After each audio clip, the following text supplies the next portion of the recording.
My YouTube channel study junction.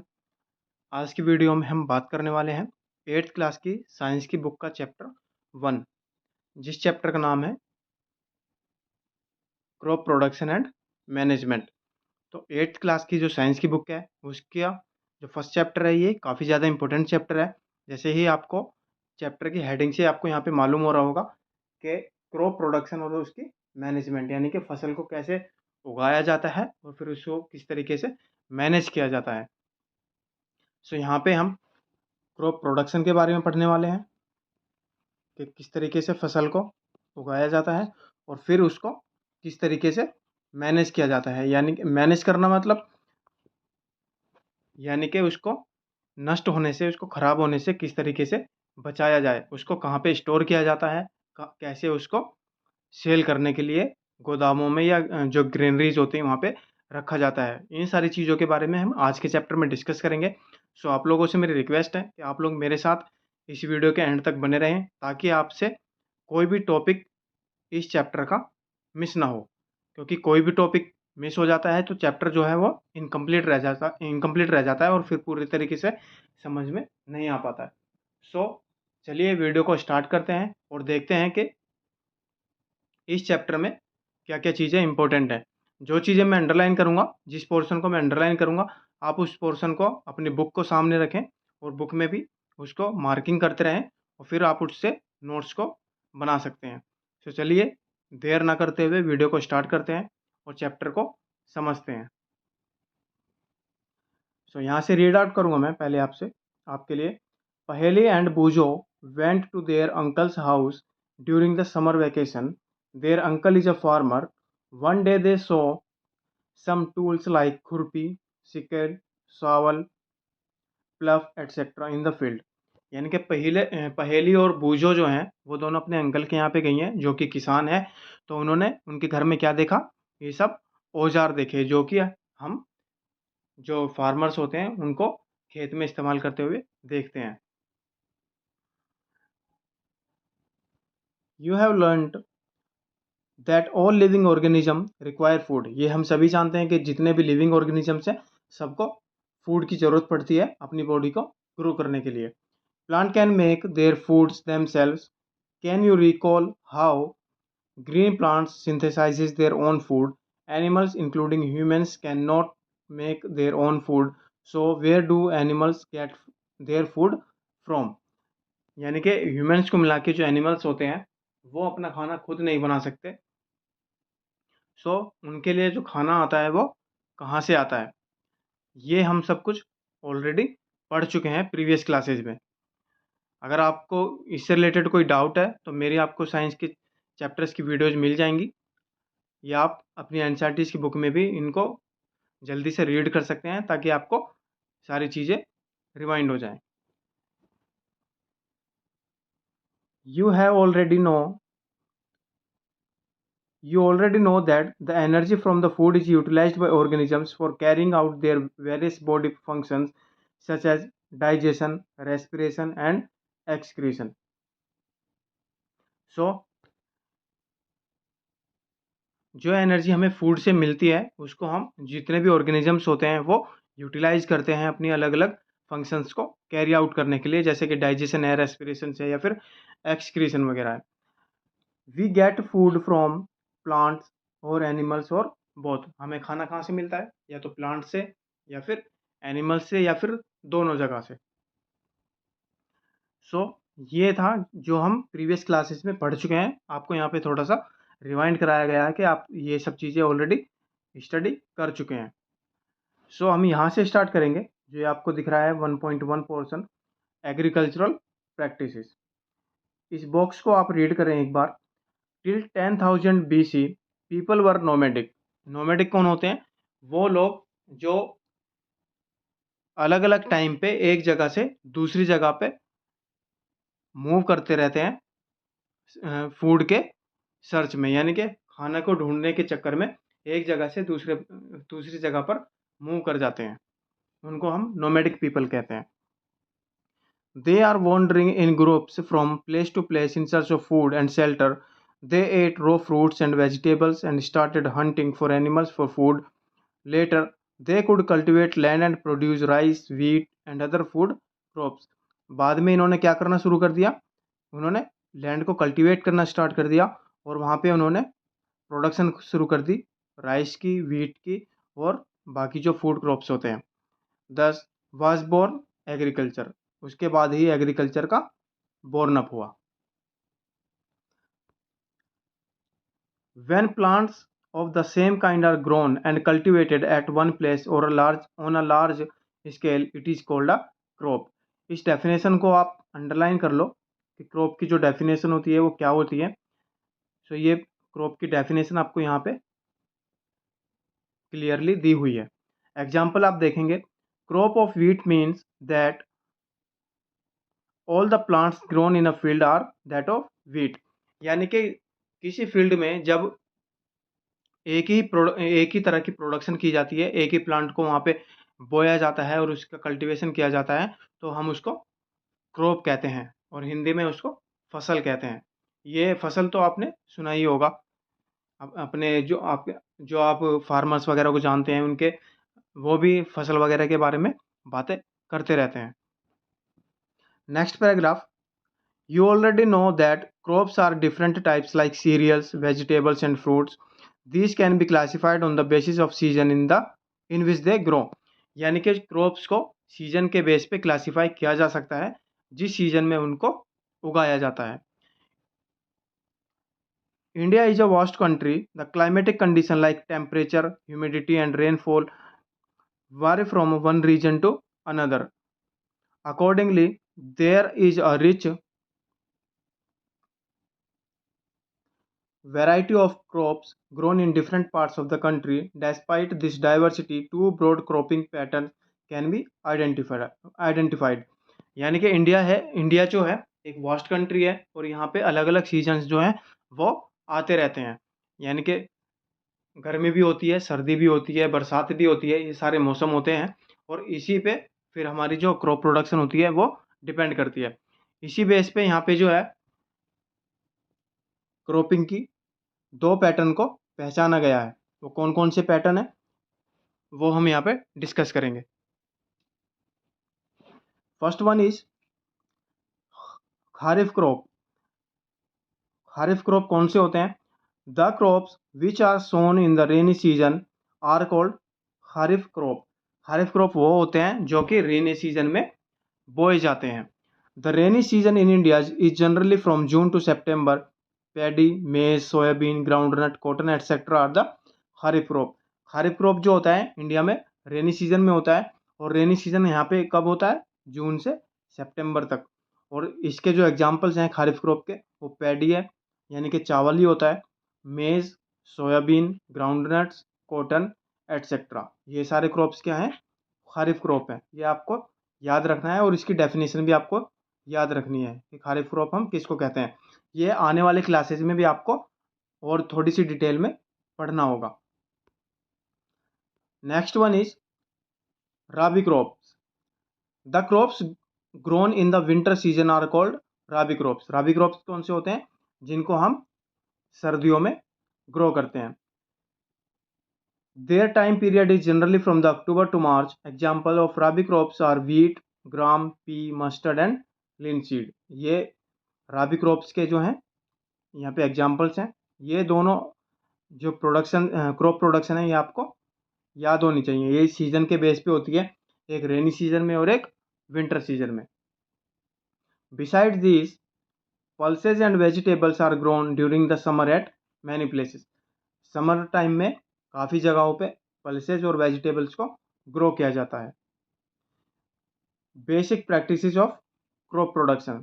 Crop production की basic जो practices होती हैं वो किस तरीके से होती हैं वो हम इन पैराग्राफ में रीड करेंगे। Cultivation of crop involves several activities undertaken by farmers over a period of time. You may find that these activities are similar to those carried out by the gardener or even by you when you grow ornamental plants in your house. These activities or tasks are referred to the agriculture practices। आपने देखा होगा कि जो gardener वगैरह होते हैं वो भी खुरपी वगैरह का इस्तेमाल करते हैं पौधे वगैरह में खाद डालने के लिए। सो या आप लोग अपने हाउसेज में, अपने घरों में जो पेड़ पौधे लगाते हैं, वहाँ पे भी आपने इन चीज़ों का इस्तेमाल किया होगा कि पौधे वगैरह में जब मिट्टी उसकी सही करनी होती है या मिट्टी चेंज करनी होती है या फिर उसमें खाद डालना होता है, तो हम खुरपी वगैरह का इस्तेमाल करते हैं ताकि प्लांट्स के लिए खाद दिया जा सके। सो उसी तरीके से फार्मर्स भी जो हैं वो अलग अलग प्रैक्टिसेस करते हैं, अलग अलग जो उनके औजार होते हैं उनका इस्तेमाल करते हैं। These activities are listed as below. Preparation of soil. First one is preparation of soil. Second is sowing. Third is adding manure and fertilizers. Fourth is irrigation. Fifth one is protecting from weeds. Sixth is harvesting and seventh is storage. ये पूरा काम sequence में होता है खेती करने के लिए।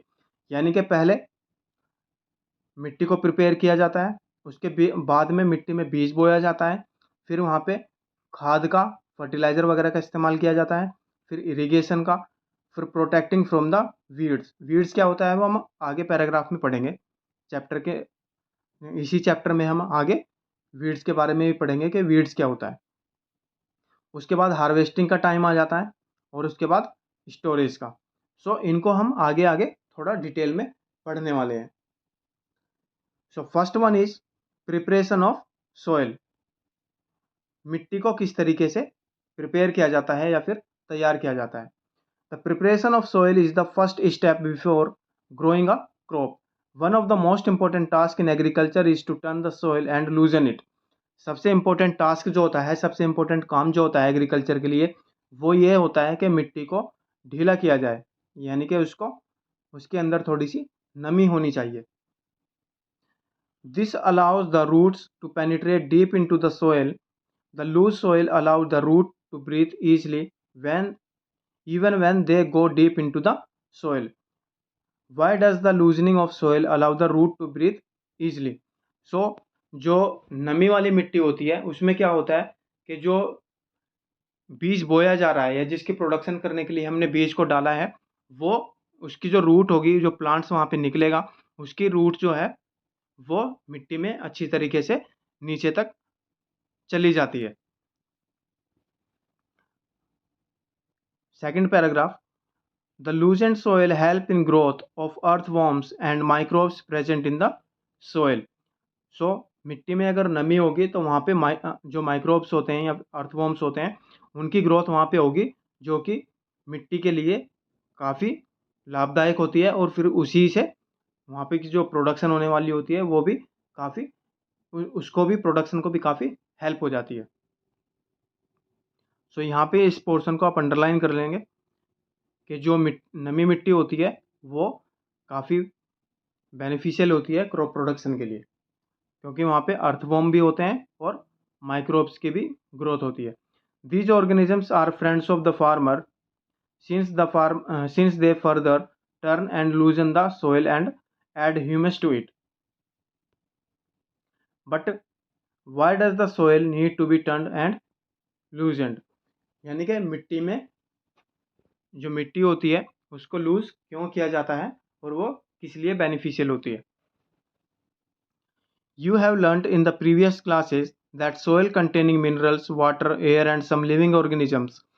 मिट्टी में मिट्टी में जो होता है कुछ लिविंग ऑर्गेनिजम्स होते हैं, एयर होती है, वाटर होता है और कुछ मिनरल्स होते हैं। In addition, dead plants and animals get decomposed by the soil organisms. In this way, various nutrients held in the dead organisms are released back into the soil. These nutrients are again absorbed by the plants. सो जो dead plants वगैरह होते हैं या dead animals वगैरह होते हैं उनसे भी जो है मिट्टी को काफ़ी ज़्यादा हेल्प मिलती है, क्योंकि वहाँ पे जो होते हैं माइक्रो ऑर्गेनिजम्स पैदा हो जाते हैं। Next paragraph is, since only a few centimeter of the top layer of soil support plant growth, turning and loosening of the soil bring the nutrient rich soil to the top so that plant can use these nutrients. So जो लूजन मिट्टी मिट्टी होती है, जो नमी वाली मिट्टी होती है, उसमें ग्रोथ जो होती है वो प्लांट की काफ़ी ज़्यादा अच्छी होती है, क्योंकि उसमें जो न्यूट्रिएंट्स होता है वो काफ़ी मात्रा में अवेलेबल हो जाता है। Thus, turning and loosening of soil is very important for cultivation of crop. इसलिए ही जो मिट्टी होती है उसमें नमी होना काफ़ी ज़्यादा ज़रूरी होता है क्रॉप की कल्टीवेशन के लिए। Next paragraph is the process of loosening and turning of the soil is called tilling और प्लफिंग। यहाँ पे आप इसको अंडरलाइन कर लेंगे। आपसे क्वेश्चन पूछा जा सकता है कि टिलिंग या फिर प्लफिंग किसको बोलते हैं। तो एक प्रोसेस होता है, तब मिट्टी को जो है मिट्टी में नमी पैदा की जाती है। This is done by using a प्लफ।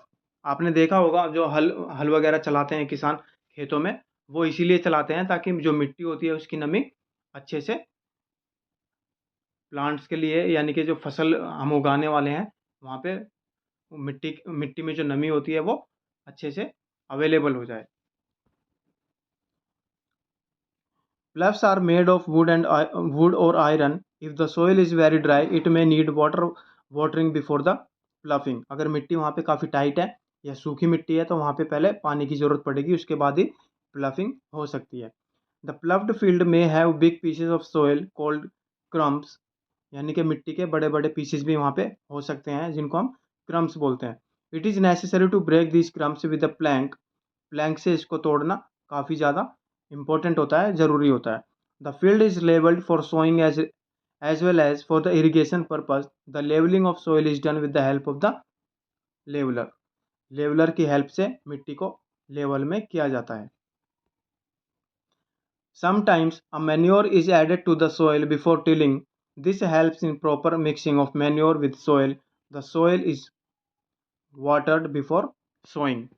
Sowing करने से पहले यानी कि बीज वगैरह बोने से पहले वहाँ पे खाद वगैरह डाला जाता है। मैन्योर्स में और फर्टिलाइजर्स में भी आपको डिफरेंस पता होना चाहिए कि मैन्योर्स क्या होता है और फर्टिलाइजर्स क्या होता है, दोनों में फ़र्क क्या है। वो आगे हम इसी चैप्टर में डिफ्रेंशिएट देखने वाले हैं। Next point is agricultural implements. Agriculture को किस तरीके से इम्प्लीमेंट किया जाए। Before sowing the seeds it is necessary to break the soil to the size of grains to get a better yield. This is done with the help of various tools. The main tools used for this purpose are the plough. यानी कि जैसे मैंने ऊपर आपको बताया कि मिट्टी के अगर बड़े बड़े पीसेज होते हैं तो उसको भी वहाँ पे तोड़ना काफ़ी ज़्यादा ज़रूरी होता है, और मिट्टी अगर ड्राई है तो वहाँ पे पानी वहाँ पे मिल जाना चाहिए, उसके बाद ही वहाँ पे प्लफिंग हो सकती है। तो प्लफिंग करने के लिए यहाँ पे यानी कि वहाँ पे मिट्टी को और ज़्यादा बेहतर बनाने के लिए किन किन जो टूल्स होते हैं, उनका कौन कौन से टूल का इस्तेमाल किया जाता है वो हम यहाँ पे आगे देखने वाले हैं। सो वहाँ पे प्लफ हो गया, हो and cultivator. So first one is प्लफ। This is being used since ancient time for tilling of the soil, adding fertilizers to the crop, removing the weeds, scraping off soil etcetera. So ये प्लफ का use हो गया कि प्लफ हम किस किस के लिए यूज करते हैं। अंडरलाइन कर लेना इसको भी। This implement is made of wood and is drawn by a pair of bulls or other animals. ये काफ़ी जनरल चीज़ है। प्लफ जो होता है हल वगैरह, ये काफ़ी जनरल चीज़ है और इसके बारे में हम सभी जानते हैं कि किस तरीके से उसको बनाया जाता है और फिर किस तरीके से उसको एग्रीकल्चर फील्ड में इस्तेमाल किया जाता है। It contains a strong triangular iron strip called plough share. The main part of the plough is long log of wood which is called a plough shaft. There is a handle at one end of the shaft. The other end is attached to a beam which is placed on the bull's neck. One pair of bulls and a man can easily operate the plough. The indigenous wooden plough is increasingly being replaced by the iron plough nowadays. पहले क्या होते थे, ये हल वगैरह wooden के बने होते थे और अब ये आयरन के बने हुए आ रहे हैं, क्योंकि पूरा ही रिप्लेस कर दिया गया है इसको। Next one is hoe. It is a simple tool which is use to removing weeds and for loosening of the soil. मिट्टी की लूजनिंग के लिए और वीड्स वगैरह को वहाँ से हटाने के लिए. वीड्स वगैरह हम कहते हैं जो अनवांटेड जो ग्रास वगैरह वहाँ पे जम जाती है खेतों में, उसको हटाने के लिए, साफ सफाई करने के लिए वहाँ पे वीड्स को वहाँ से हटाया जाता है. It has a long rod of wood और iron. A strong broad and bent plate of iron is fixed to one of its end यहाँ पे आप ये देख सकते हैं, जो डायग्राम आपको यहाँ पे दिखाया गया है प्लफ का. ये बीम होती है, ये प्लफ शाफ्ट होता है, प्लफ शाफ्ट, और ये प्लफ शेयर. तो पूरा यहाँ पे आपको दिखाया गया है, आप यहाँ से भी देख के समझ सकते हैं. Works like a blade, it is pulled bye a animal. इसको किसके द्वारा खींचा जाता है? एनिमल के द्वारा. Now next one is cultivator. Now a days ploughing is done by the tractor driven cultivator. इसमें क्या होता है, जैसे आप यहाँ पे देख रहे हैं पीछे ट्रैक्टर में एक कल्टीवेटर को फिक्स किया गया है. सो आजकल इसका इस्तेमाल किया जा रहा है ट्रैक्टर वगैरह का. उसमें प्लफ को जोड़ दिया जाता है, सॉरी कल्टीवेटर को जोड़ दिया जाता है, और फिर उसके बाद पूरे खेत को जोता जाता है. इससे कल्टीवेटर का इस्तेमाल करने से क्या होता है, the use of cultivator saves labour and time. दोनों चीज़ों की सेविंग होती है, दोनों ही चीज़ों की बचत होती है. लेबर की भी बचत होती है और फिर टाइम की भी बचत होती है. Next one is sowing. Sowing मतलब यानी कि जो बीज वगैरह हम बोते हैं खेतों में, उसको हम सोविंग कहते हैं. Sowing is the most important part of the crop production. Before sowing, good quality seeds are selected. Good quality seeds are clean and healthy seeds of good variety. Farmers prefer to use seeds which give a high yield. यानी कि sowing जो होता है, खेत में किसी भी तरह की बुआई करने से पहले, किसी भी प्लांट वगैरह को या किसी भी क्रॉप की प्रोडक्शन से पहले वहाँ पे बीज डाले जाते हैं, और बीज की क्वालिटी अच्छी होना काफ़ी ज़्यादा ज़रूरी होता है. और फार्मर किस तरह के बीज को प्रेफर करते हैं, जो उनको हाई यील्ड दे सके, यानी कि ज़्यादा से ज़्यादा उपज किसानों को दे सके. Selection of seeds. सीड्स का सिलेक्शन कैसे किया जाता है? Are there seeds which float on water, would those be lighter और heavier than those which sink. So कुछ इस तरीके भी सीड्स हो सकते हैं जो पानी में अगर हम डाल के देखें तो वो क्या होंगे, कुछ उसमें से जो लाइटर होंगे वो ऊपर आ जाएंगे, और जो हैवियर होंगे वो उसमें पानी में डूब जाएंगे. Why would they be lighter? Damage seeds become hollow and are thus lighter. जो डैमेज यानी कि जो खराब बीज होता है वो अंदर से खोखला हो जाता है, और इसी वजह से वो पानी में डूब जाता है. This is a good method for separating goods healthy seeds from the damaged ones. ये सबसे अच्छा मेथड होता है कि आप खराब बीज को अच्छे बीजों से अलग कर दें. Before sowing, one of the important tasks is to know about the tools used for sowing seeds. So बीज वगैरह बोने के लिए किन किन टूल्स का इस्तेमाल किया जा सकता है, आपको वो टास्क भी पता होना चाहिए. सो यहाँ पे टूल्स के बारे में हम थोड़ा सा देखेंगे. सो ट्रेडिशनल टूल्स जो पहले के टाइम में इस्तेमाल किए जाते थे वो कौन कौन से हैं? The tools use traditionally for sowing seeds is shaped like a funnel. The seeds are filled into the funnel, passed down through two or three pipes having sharp ends. These ends pierce into the soil and place seeds there. जैसे नीचे आपको diagram दिखाई दे रहा है, ये traditional method of sowing है. यहाँ पे ये आपको यहाँ पे पोर्शन दिखाई दे रहा होगा, और इसको यहाँ से नीचे से कनेक्ट किया हुआ है. तो इसमें ये जब खेत को यहाँ से जोतते चले जाते थे तो इसमें बीज यहाँ पे यानी कि सीड्स को यहाँ पे डाल देते थे और ये अपने आप ही यहाँ से बीज को ज़मीन में बोता चला जाता था।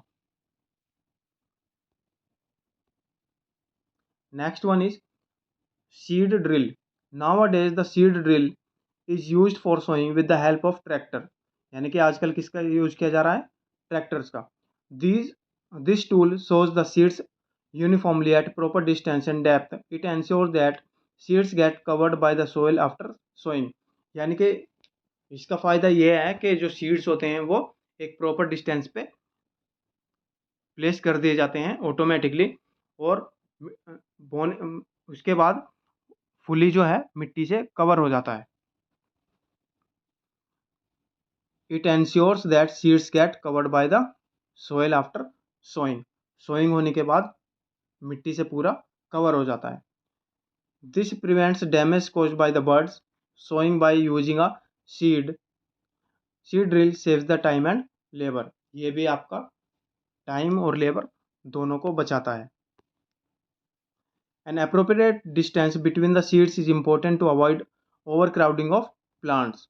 So जो सीड्स के बीच में जो डिस्टेंस होता है वो भी ज़रूरी होता है ताकि ओवरक्राउडिंग ना हो जाए प्लांट्स की। This allow plants to get sufficient sunlight, nutrients and water from the soil. Sometimes a few plants have to be removed to prevent the overcrowding. Adding manure and fertilizers. So manure जैसे मैंने अभी आपको बताया था, आगे हम दोनों में डिफ्रेंशिएट भी करने वाले हैं कि मैन्योर्स क्या होता है और फर्टिलाइजर्स क्या होता है और दोनों में डिफरेंस क्या है। उसके बाद जिस तरीके से यानी कि बीज वगैरह बोने के बाद जो खाद वगैरह ऐड किया जाता है फसल के लिए वो एक इम्पोर्टेंट पार्ट होता है प्रोडक्शन का। The substance which are added to the soil in the form of nutrients for the healthy growth of plants are called manures and fertilizers. यानी कि अच्छी फसल हो उसके लिए मैन्योर्स और फर्टिलाइजर्स को उसमें ऐड किया जाता है। Soil supplies mineral nutrients to the crop. These nutrients are essential for growth of the plants. In certain areas, farmers grow crop after crop in the same field. The field is never left uncultivated or fallow. Imagine what happened to the nutrients. So क्या होता है, कुछ जगहों पे ऐसा होता है कि किसान जो होते हैं, फार्मर्स जो होते हैं, एक प्रोडक्शन के बाद दूसरी प्रोडक्शन को भी करते रहते हैं और जो फील्ड होता है उसको कभी भी अनकल्टिवेटेड नहीं छोड़ते। तो ऐसा करने से क्या हो सकता है वो हम यहाँ पे पैराग्राफ में देखने वाले हैं। सो continuous growing of crops makes the soil poorer in certain nutrients. सो बार बार की प्रोडक्शन से यानी कि लगातार जब प्रोडक्शन होती रहती है फील्ड में, उससे क्या होता है जो मिट्टी होती है उसमें न्यूट्रिएंट्स की कमी आ जाती है। Therefore farmers have to add manures to the field to replenish the soil with nutrients. इसलिए ही मिट्टी में खाद को डाला जाता है ताकि जो मिट्टी के न्यूट्रिएंट्स मिट्टी में जो न्यूट्रिएंट्स थे वो कम हो गए हैं उनको दोबारा से रिप्लेनिश किया जा सके यानी उनकी भरपाई की जा सके। This process is called the manuring. इस प्रोसेस को हम मैन्योरिंग कहते हैं। इसको आप अंडरलाइन कर लेना और कॉपी में नोट डाउन जरूर करते रहना। जो जितना पोर्शन मैंने आपको बताया है अंडरलाइन करने के लिए ये आपके इम्पोर्टेंट पॉइंट्स हैं। तो इन पॉइंट्स को आप अपनी नोटबुक में ज़रूर नोट करें। इम्प्रॉपर और insufficient manuring result in weak plants. Manure is an organic substance obtained from the decomposition of plants or animal waste. So manure क्या होता है, जो एनिमल वेस्ट और प्लांट जो वेस्ट होता है उसका वो यानी कि सड़ने के बाद उसका खाद बनाया जाता है और उसको हम मैन्योर कहते हैं। Farmer dump plant and animal waste in pits at open places and allow it to decompose. यानी कि जो फार्मर्स होते हैं वो प्लांट्स और एनिमल वेस्ट को एक गड्ढे में ओपन प्लेस पे वहाँ पे इकट्ठा करते रहते हैं और उसका वेट करते हैं तब तक वो डिकम्पोज ना हो जाए यानी कि अच्छी तरीके से सड़ ना जाए। The decomposition is caused by some microorganisms. The decomposed matter is used as organic manures. You have already learn about vermicomposting in class 6। Vermicomposting के बारे में आप ऑलरेडी क्लास 6 में पढ़ चुके हैं। सो ये एक्टिविटी आपको दी हुई है यहाँ पे, आप एक्टिविटी भी करके देख सकते हैं। Did all the plants in all the glasses grow at the same pace. ये जो आप एक्टिविटी यहाँ पे देखेंगे, ये एक्टिविटी के बारे में आपको यहाँ पे बताया गया है। उसके बाद आप यहाँ पे देखेंगे कि किस तरीके से वो वर्क करता है। सो हम यहाँ से रीड आउट करेंगे। Fertilizers are the chemical substance which are rich in a particular nutrients. Fertilizers क्या होते हैं? ये एक पर्टिकुलर न्यूट्रिएंट्स में काफ़ी ज़्यादा रिच होते हैं, यानी कि उस एक पर्टिकुलर न्यूट्रिएंट होता है जो फर्टिलाइजर्स में काफ़ी ज़्यादा होता है। ये एक केमिकल सब्सटेंस है। मैन्योर्स में और फर्टिलाइजर्स में यही डिफरेंस है। How are these different from the manures? Fertilizers are produced in factories. Fertilizers को कहाँ पे प्रोड्यूस किया जाता है? फैक्ट्रीज में। Some examples of fertilizers are urea, ammonium sulphate, superphosphate, potash, NPK. NPK यानी कि nitrogen, phosphorus and potassium.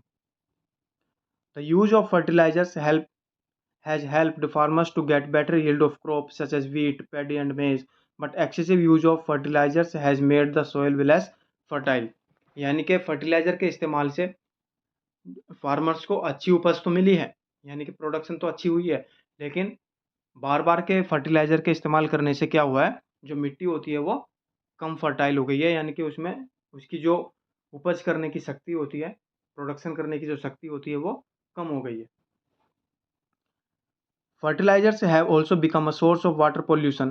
Fertilisers क्या है? एक वाटर पोल्यूशन का भी सोर्स बन गया है। Therefore in order to maintain the fertility of the soil we have to substitute fertilisers by organic manure और leave the field uncultivated in between the two crops. The use of manure improve the soil texture as well as its water retaining capacity. It replenishes the soil with all the nutrients। सो ये benefits हैं manures को use करने के in place of fertilisers, क्योंकि fertiliser क्या है? वो एक केमिकल सब्सटेंस है। Another method of replenishing the soil with nutrients is through the crop rotation. दूसरा मेथड हम क्या कर सकते हैं? Crop rotation. This can be done by growing the different crops alternatively. यानी कि बार बार एक ही क्रॉप को प्रोड्यूस ना किया जाए, बार बार एक ही फसल को ना उगाया जाए, ऑल्टरनेटिवली उसको हम उगा सकते हैं। उससे भी क्या होगा? मिट्टी की जो न्यूट्रिएंट्स होता है वो ख़त्म नहीं होगा। Farmers in the northern India used to grow legumes as fodder in one season and wheat in the next season.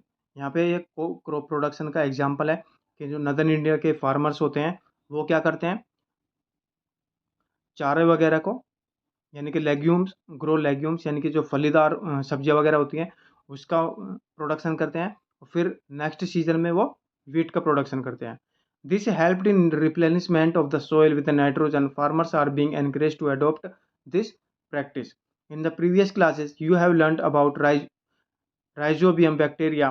These are present in the nodules of the roots of the leguminous plants। These they fix atmospheric nitrogen। सो ये जो bacteria होता है rhizobium, ये क्या होता है? मिट्टी में एटमॉस्फेरिक नाइट्रोजन को फिक्स कर देता है। नाउ ये आपको टेबल दी हुई है फर्टिलाइजर और मैन्योर के बीच में क्या क्या डिफरेंस होता है। इन पॉइंट्स को आप, ये क्वेश्चन काफ़ी ज़्यादा इंपॉर्टेंट है, differences between the fertilizer and manure. मैं एक बार रीड आउट कर देता हूँ। एक पॉइंट फर्टिलाइजर का रीड करूँगा और एक मैन्योर का। So first one is fertilizer. A fertilizer is an inorganic salt. Fertilizer क्या है? वो एक इनऑर्गेनिक सोल्ट है। Manure is a natural substance obtained by the decomposition of cattle dung, human waste and plant residues। Second one is a fertilizer is prepared in factories। fertilizer कहाँ पे prepare होता है? Factories में। और manure can be prepared in the field. जैसे हमने ऊपर example में देखा था कि जो किसान होते हैं वो एनिमल वेस्ट को और जो प्लांट वेस्ट वगैरह होते हैं वो किसी एक जगह पे इकट्ठे करते रहते हैं, और जब तक वो डिकम्पोज नहीं हो जाता उसको वहीं पे रहने देते हैं। जब वो अच्छे तरीके से सड़ जाता है, डिकम्पोज हो जाता है, उसके बाद उसको खाद के तौर पे इस्तेमाल किया जाता है। Third point is a fertilizer does not provide any humus to the soil. Manure provide a lot of humus to the soil. Fourth one is fertilizer are very rich in plant nutrients like the nitrogen, phosphorus and potassium. Manure is relatively less rich in plant nutrients. So ये table काफ़ी important है, दोनों के बीच में difference बताया गया है fertiliser और मैन्योर्स के बीच में। Now advantages of manures, manure को यानी कि जो ऑर्गेनिक खाद होता है, ऑर्गेनिक मैन्योर होता है, उसको इस्तेमाल करने के क्या क्या फ़ायदे हैं, क्या क्या एडवांटेजेस हैं उसकी। The organic manures is considered better than the fertilizers. This is because it enhance the water holding capacity of the soil, it makes the soil porous due to which exchange of gases become easy, it increases the number of friendly microbes, it improves the texture of the soil. Next one is irrigation. Irrigation से हम काफ़ी हद तक हम जानते हैं कि irrigation क्या होता है और हम इससे इस्तेमाल होते हुए भी देखा है।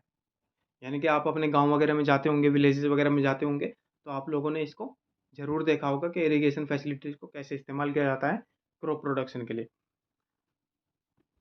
All living beings need water to live. Water is important for proper growth and development of the flowers, fruits, and seeds of the plants.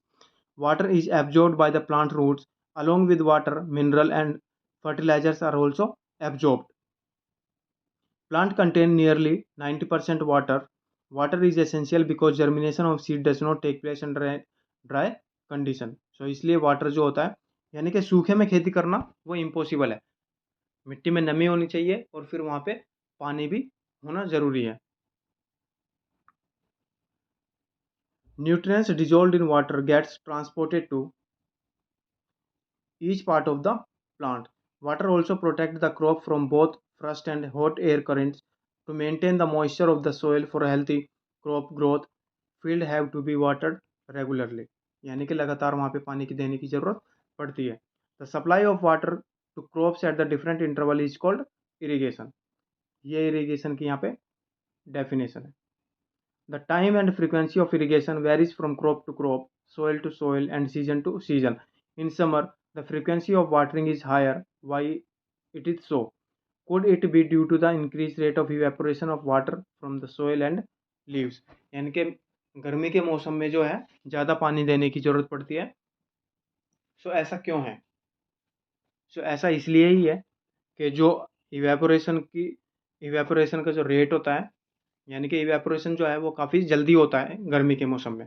सो इसलिए ज़्यादा पानी की ज़रूरत पड़ती है मिट्टी में भी और जो प्लांट्स के पत्ते वगैरह होते हैं, लीव्स होते हैं, उसमें भी। सोर्स ऑफ इरिगेशन, इरिगेशन कहाँ कहाँ से हो सकता है? The source of irrigation are wells, tubes, ponds, lakes, river, dams and canals. ये आप यहाँ पे डायग्राम देख सकते हैं, अलग अलग यहाँ पे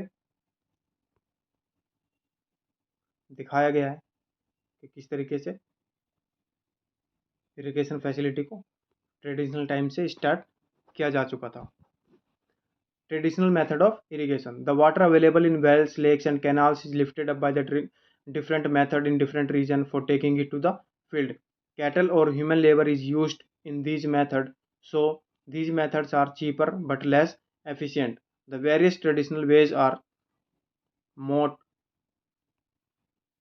पुली सिस्टम भी कहते हैं इसको, चेन पंप, ये ट्रेडिशनल सिस्टम है इरिगेशन के। ये आपको याद रखना है कि जितने भी मेथड हैं ये ट्रेडिशनल मेथड्स हैं। ढेकली एंड राहत, these all are the traditional systems, a traditional method. Pumps are commonly used for lifting water.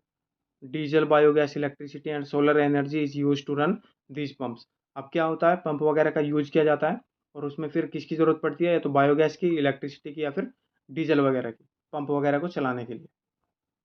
Modern method of irrigation, modern method कौन कौन से हैं?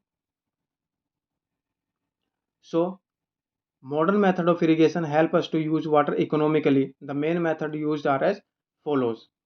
ये सारे modern method हैं. Sprinkler system. This system is more useful on the uneven land where sufficient water is not available. ये sprinkler system जो है ये वहाँ पे ज़्यादा कारगर होता है जहाँ पे वाटर जो होता है वो ज़्यादा मात्रा में अवेलेबल नहीं होता है. The perpendicular pipes having rotating nozzles on the top are joined to the main pipeline at a regular interval. When water is allowed to flow through the main pipe under the pressure with the help of the pump, it escapes from the rotating nozzles. It gets sprinkled on the crops, and if it is raining, sprinkle is very useful sandy sprinkle is very useful for the Sandy soil. ये एक तरीके से छिड़काव होता है. Sprinkler मतलब छिड़काव किया जाता है एक तरीके से, जहाँ पर जिसके ये फ़ायदा होता है कि पानी ज़्यादा मात्रा में नहीं होता, यानी कि पानी ज़्यादा मात्रा में इस्तेमाल नहीं होता और फिर फसल तक भी वो अच्छी तरीके से पहुँच जाता है. ये यहाँ पे आप डायग्राम देख सकते हैं स्प्रिंकलर सिस्टम का. Next one is drip system. In this system, the water falls drop by drop just at the position of the root. यहाँ पे बूंद बूंद करके पानी गिरता है. So it is called drip system, इसलिए इसको ड्रिप सिस्टम बोला जाता है. It is the best technique for watering fruit plants, gardens and trees. So fruit plants वगैरह के लिए ये काफ़ी अच्छी टेक्निक है. The system provide water to plants drop by drop. Water is not wasted at all. It is a boon in the region where the availability of water is poor. जहाँ पे पानी बहुत ही ज़्यादा कम है, अवेलेबिलिटी काफ़ी ज़्यादा नहीं है जिन एरियाज में, वहाँ पे जो ड्रिप सिस्टम है वो काफ़ी ज़्यादा प्रभावी है. Now protection from the weeds. Bujo and Paheli went to a nearby wheat field and saw that there are some other plants in the field.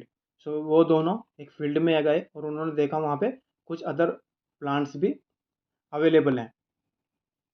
In a field, many other undesirable plants may grow naturally along with the crops.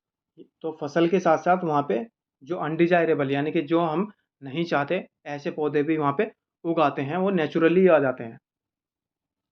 These undesirable plants are called weeds. उनको हम क्या बोलते हैं? weeds. अगर आप अपनी proper language में बोलना चाहें तो हम उसको जंगली घास भी कह सकते हैं. The removal of weeds is called weeding. Weeding is necessary since weed compete with the crop plants for water, nutrients, space and light. Thus they affect the growth of the crop. So ये क्या कर सकते हैं? Crop की जो growth होगी उस पर प्रभाव डाल सकते हैं.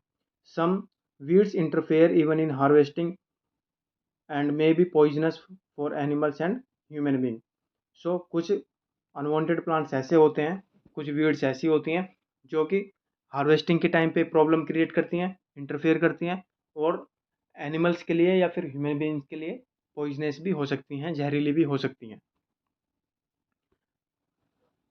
Farmers adopt many ways to remove weeds and control their growth. Tilling before sowing of crops helps in uprooting and killing of weeds, which may then dry up and gets mixed with the soil. The best time for the removal of weed is before they produce flowers and seeds. The manual removal includes physical removal of weeds by uprooting or cutting them close to the ground from time to time. This is done with the help of the khurpi. A seed drill is also used to uproot weeds. Seed drill का भी use किया जाता है weeds वगैरह को उखाड़ने के लिए या वहाँ से हटाने के लिए. Weeds are also controlled by using the certain chemical called weedicides. Weedicides को भी यूज करके, यानी कि एक तरह का केमिकल होता है. आपने पेस्टिसाइड्स के बारे में पढ़ा होगा, इंसेक्टिसाइड्स के बारे में पढ़ा होगा, यानी कि कीड़े वगैरह जो फसल को ना लगे उसलिए पेस्टिसाइड और इंसेक्टिसाइड का भी यूज किया जाता है. उसी तरीके से जो वीड्स होती हैं उसको हटाने के लिए वीडिसाइड्स का यूज किया जाता है. ये एक केमिकल सब्सटेंस है. These are sprayed in the field to kill the weeds. They do not damage the crops. The weedicides are diluted with the water to the extent required and sprayed in the field with a sprayer. Spray वगैरह से इसको field में spray किया जाता है. As already mentioned, the weedicides are sprayed during the vegetative growth of the weeds before flowering and seed formation. Spraying of weedicides may affect the health of the farmer. So यहाँ पे एक problem है कि weedicides को spray करते हुए वो farmers की हेल्थ पे अफेक्ट कर सकता है. So they should use the chemical very carefully. They should cover their nose and mouth with a piece of cloth during spraying of this chemical. So in chemical का use करते हुए उनको अपने मुंह और नाक को ढककर रखना चाहिए. Now harvesting. Harvesting is crop. Harvesting of a crop is an important task. The cutting of crop after it is mature is called harvesting. So harvesting क्या होती है? जब फसल की कटाई की जाती है उसको हम हार्वेस्टिंग कहते हैं. In harvesting, crops are pulled out or cut close to the ground. It usually takes 3 to 4 months for the cereal crops to mature. 3 से 4 महीने लग जाते हैं फसल को पूरा मैच्योर होने तक. यानी कि कटाई के लिए वो कब रेडी होती है? 3 से 4 महीने में. Harvesting in our country is either done manually by sickle, ये आप देख सकते हैं, दरांती वगैरह में भी इसको बोलते हैं, और बाय मशीन कॉल्ड हार्वेस्टर वगैरह का भी इस्तेमाल किया जाता है. In the harvested crops the grain seeds needs to be separated. Harvested crop क्या जो होते हैं, हार्वेस्टर क्या होता है? यानी कि वो मशीन होती है जो क्रॉप्स को अलग करती है भूसा वगैरह से. ग्रेन जैसे यहाँ पे आपको मेंशन करके दिखाया गया है, in the harvested crop the grain seeds need to be separated from the साफ से उसको अलग किया जाता है. यानी कि भूसे वगैरह जो उसमें निकलता है उससे अलग किया जाता है. The process is called threshing. इसको हम थ्रेसिंग कहते हैं. This is carried out with the help of machines called combine which is in fact a combined harvester and thresher. एक ही मशीन होती है जिसको हम थ्रेसर भी कह सकते हैं और हार्वेस्टर भी. कंबाइन हम इसको बोलते हैं क्योंकि ये कंबाइंड हार्वेस्टर और थ्रेसर होता है.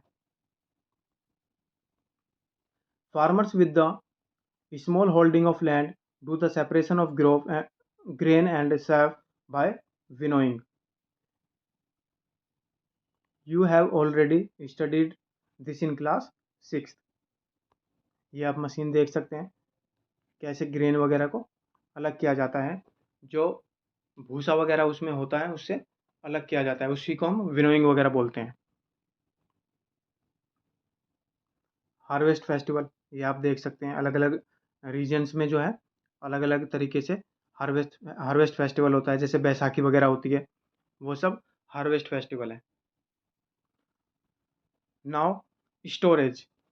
अब जब फसल की कटाई वगैरह हो जाती है, हार्वेस्टिंग वगैरह हो जाती है, उसके बाद उसको कहाँ पे रखा जाए ताकि वो गले सड़े नहीं. Storage of the produce is an important task. If the crop grown are to be kept for longer time, they should be safe from moisture, insect, rats and microorganisms. So उन सबको अगर प्रोडक्शन को, यानी कि जो भी production हमने की है उसको अगर हमें लंबे टाइम के लिए रखना है, ग्रेन्स वगैरह को अगर लंबे टाइम तक रखना है, तो हमें ऐसी जगह पे स्टोरेज उसको करना होगा ताकि वो मॉइस्चर वगैरह से बचे और रैट्स वगैरह से या माइक्रो ऑर्गेनिजम्स होते हैं यानी कि कीड़े वगैरह होते हैं उससे बचा रहे और वो ख़राब ना हो. The fresh crops has more moisture. If freshly harvested grains are stored without drying, they may get spoiled or attacked by the organisms, losing their germination capacity. So जो फ्रेश क्रॉप होते हैं उसमें मॉइस्चर काफ़ी ज़्यादा होती है, तो उसको अगर बिना सुखाए उसको ऐसे ही स्टोर कर दिया जाए तो उसमें चांस होते हैं कि उसमें कीड़ा वगैरह लग सकता है. Before storing them, the grains are properly dried in the sun to reduce the moisture in them. इसलिए उनको पहले ड्राई किया जाता है स्टोर करने से पहले। This prevent the attack by the insect, paste, bacteria and fungi. Farmer stores, ये आप यहाँ पे स्टोरेज वगैरह देख सकते हैं, सिलोस, और यहाँ पे storage of grain, grain in jute bags और मेटेलिक बिन्स। जो जूट वगैरह के बैग आते हैं उसमें भी इसको फार्मर्स क्या करते हैं, स्टोर करते हैं। However large scale storage of grains is done in silos and granaries to protect them from the pests like rats and insects. Dried neem leaves are used for storing food grains at home. For storing large quantities of grains in big godowns, specific chemical treatments are required to protect them from pests and microorganisms. So chemical treatment वगैरह का भी इस्तेमाल करना पड़ता है ताकि जो grains है उसमें कीड़ा वगैरह ना लगे।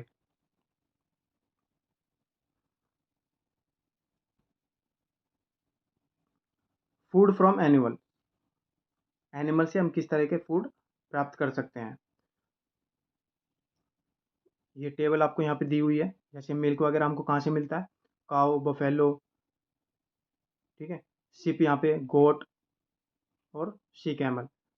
सी गोट यानी कि बकरी वगैरह से मिल्क वगैरह हमको मिलता है। तो ये आपको और भी यहाँ पे कुछ ऐसे फूड के नाम लिखने हैं तो जो कि हमें एनिमल वगैरह से मिलते हैं। After completing this table, you must have seen that like plant animal also provide us with different kinds of food. So इसको टेबल को कंप्लीट करने के बाद आपको ये पता चल जाएगा कि प्लांट्स से और एनिमल से हमें अलग अलग तरह के जो खाना होता है वो मिलता है। Many people living in the coastal area consume fish as a major part of their diet. In the previous classes, you have learned about the food that we obtain from the plants. We have just seen that the process of the crop production involve a number of steps like selection of seeds, sowing. Similarly, animal reared at home or in farms. इसी तरीके से जिस तरीके से हमने crop production का देखा कि उसमें क्या होता है, अलग अलग प्रोसेस होता है, पूरा एक प्रोसेस होता है। इसी तरीके से एनिमल हस्बेंड्री का भी एक प्रोसेस होता है, यानी कि कुछ एनिमल्स ऐसे होते हैं जो कि घर पे पाले जाते हैं और कुछ फार्म वगैरह में रखे जाते हैं। और in farms have to be provided with proper food, shelter and care. When this is done on a large scale it is called a animal husbandry. उसको एनिमल हस्बेंड्री बोला जाता है जब वो एक लार्ज स्केल पे किया जाता है। सो यहाँ पे आपको कीवर्ड्स दिए हुए हैं जो आपके चैप्टर में यूज हुए हैं, और ये भी जो आपका है इस चैप्टर में एक तरीके से समरी होती है। इन पॉइंट्स को भी आप नोट डाउन कर सकते हैं ताकि आपको चैप्टर और इजीली समझ में आ जाए। अगर आपसे कोई पॉइंट चैप्टर में मिस हो गया है तो वो यहाँ से आपको क्लियर हो सकता है। सो ये चैप्टर था क्रॉप प्रोडक्शन से और मैनेजमेंट से रिलेटेड। अगर इस चैप्टर से अभी भी आपको कोई डाउट होता है तो आप मुझसे कमेंट बॉक्स में पूछ सकते हैं।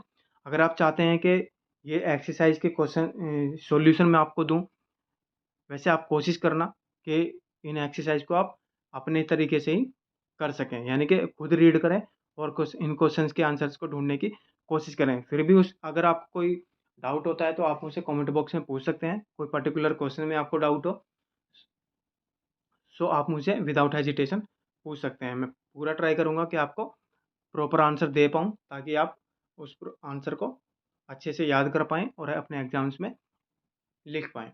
सो चलिए आज की क्लास को यहीं ओवर करते हैं।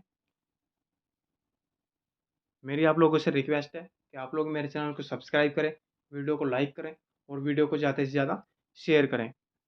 सो मिलते हैं नेक्स्ट क्लास में एक नए चैप्टर के साथ। जब तक के लिए thank you so much and thanks for joining the class.